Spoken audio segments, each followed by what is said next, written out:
This is TWiT. Okay, let's move on to LG. They had their 2025 lineup, which you can tell in their model numbers because they end in a 5. Well, 5's better than 4. Indeed. So they had their M5, which is a pretty high-end. That one also looked very, very good. Very good. And the step down, if you want to call it that, G5, both of which are in their Evo OLED line, brighter than last year, faster refresh rates. We've been talking about gaming, and a lot of these TVs are up to 144 or 165 hertz refresh rate. And G-Sync and FreeSync. Right, from NVIDIA and I forget who the other one is. Those guys. Those other AMD. guys. Yeah. Variable refresh rate. They have this new remote. We talked about it in part 1 that recognizes different voices, allows more conversational commands, and of course, it's tied into the, dare I say it, the AI thing. Yes, exactly.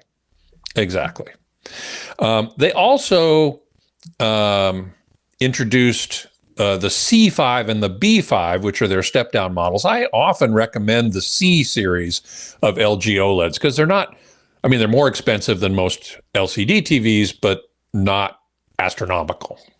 And again, it reaches a point of diminishing returns. Exactly. Where you almost have to convince yourself that it's better. Yeah. Because if you put them side by side, unless you're, a colorist or Joe Kane or whomever, would you really be able to tell which is which? Mm-hmm. And I would gather that, or did I clean my glasses off within the last hour?